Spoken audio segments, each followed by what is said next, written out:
if you're a pitcher dealing with pain on the front of your shoulder, right along that bicep tendon or even the distal cuff tendon, anytime that you pitch, specifically not only getting into layback, but coming out of layback into acceleration, I'm going to go over today some common causes of that and some different approaches I started taking in my practice for treating pain on the front of the shoulder. So when we're looking at pain on the front of the shoulder, there's a couple different things. You could have the kind of quote-unquote impingement, which is another fancy term for you're getting a lot of compression on certain structures in the shoulder.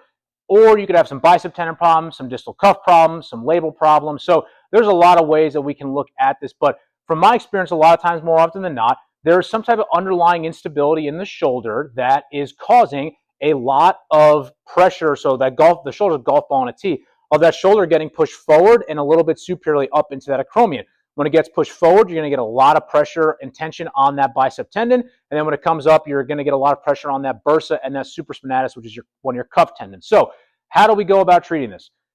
With any shoulder rehab, you have to absolutely look at, and you'll likely identify a lot of deficits throughout the posterior rotator cuff, specifically external rotation strength, and the scapula, specifically an inability to create good posterior tilting and upper rotation, which is essentially the work of the serratus anterior and the lower trap.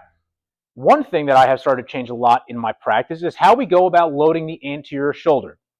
So traditionally, you would do a lot of posterior cuff exercises, and then you would start to just kind of get back into some pressing movements, floor press, dumbbell press, and people are usually okay with it, but you'll still get guys that are just like, man, I just feel kind of cranky back there. And for a lot of guys, facing the posterior cuff and scapular issues is going to take care of that. But for a lot of guys, they just do not have the ability to properly load their anterior shoulder. Pressing and throwing is a very anterior dominant and anterior stressful task. So essentially, when they create any pressing movement or coming out of, not only getting to layback, but coming out of acceleration, when they go to internally rotate, they are naturally already preset into this forward position, loaded on that bicep, and as a result, the bicep is now having to contract under a preloaded position.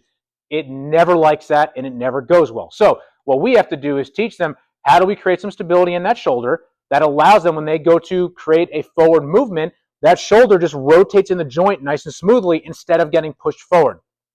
So what I'll start doing with a lot of guys is some very anterior-based isometrics. Yes, I will press them. I don't really barbell bench with guys. It's just a personal opinion. I know that's a bit of a hot topic if everyone thinks everyone should barbell bench in the sport world today. I do not with guys. I will heavy dumbbell press them, though, because you can change the angle. But here's how we go about loading that anterior shoulder. So I like to do both these with the TRX. You can do them on the ground. You can do them into a beam. Anything that doesn't move more than anything. So what I have here is a TRX like so. I'm going to have my arms straight out to the side like this. Now, as you can see, I'm not way back here. That's going to load that bicep up. I'm not even at neutral. I'm actually a little bit past. I'm a little bit in front of me here. So what I'm going to look like at here, I'm going to engage that shoulder blade. My arm is straight, and then I'm keeping my arm straight, and I'm pushing forward into that TRX band. Now, biggest things I don't want is when you push forward, you're not rolling that shoulder forward like this. You're keeping everything engaged, and you should get almost a lot of like kind of subscap, some serratus underneath that armpit. You should get a lot of pec as well. You might get a little tension in the bicep, but it should not be intense or sharp more than anything. If it is, then you're kind of starting to you're losing some stability in that shoulder. So again, I'm here, I'm pushing forward, keeping that arm straight. I'm not hiking up like this, and I'm just pushing forward. I'll start with some long duration isometrics. I'm going to talk about that a little bit more, but that's where I'll start. The next thing I'll do is once they're good here, I'll get them up to that 90-90 position. Again, I'm not way back here. I'm not neutral. My arm's actually a little bit in front of them here. So this is the movement I'm trying to do. Okay, we're obviously not going to do that because we have the TRX. So we're going to be here, and then I'm just going to rotate forward. I actually need to move this up a little bit. As you can see, it's going to need to be a little bit higher in that kind of arm slot position.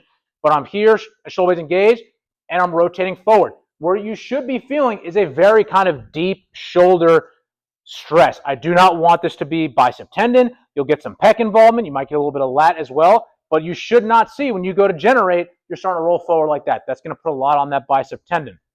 So those are two exercises. I'll try to start relatively early on in this process. So what does it look like from a loading standpoint? Like I mentioned, you are going to go from a long duration isometric standpoint at first. So you're going to maybe do 3, maybe 4 sets of 30 to 45 seconds. The whole goal of that is, you're going to get a little bit of an endurance effect. You're going to probably get a little bit of some benefit into that tendon from a healing standpoint. But more than anything, you being in that position for that amount of time, it forces you to figure out, am I doing this right or am I not? Am I starting to roll forward or am I in a good position? These are done at about only 30 to 40% maximum effort. These are not a high intensity isometric for both of those. Then from there, what that looks like is you can start to bump up the intensity. So let's go 50 to 60, maybe 70%. And I'm going to drop down to maybe 15 to 20 seconds per set. It's going to be a lot tougher. The last part of what I'll do here is what we call RFD, rate of force development. So having you be able to quickly go from no contraction to a max contraction. These are only 3 to 5 seconds long. These are very taxing from a nervous system standpoint, and you cannot hold a maximum contraction for that long. So from an RFD standpoint, what that looks like, just to kind of show you, I'm going to be here. I'm not going to have tension, 3, 2, 1, and I pull forward at max effort for 3 to 5 seconds. You can start at like 80% and then gradually over the course of a couple weeks work up to 100%. But that's what that progression looks like. So again, if you're a pitcher dealing with some pain on the front of your shoulder, keep up with doing a lot of the work on the back of your shoulder and your shoulder blade, but you absolutely need to find a way to load the front of the shoulder. That's probably one of the biggest game changers I've found in my career over the last year or two, and has helped a lot of guys, especially very cranky chronic biceps tendons and underlying labrum problems. So if you have any questions on how we execute these exercises or just general questions on shoulder pain with throwing, go ahead and leave a comment below with your question and like and subscribe to our channel.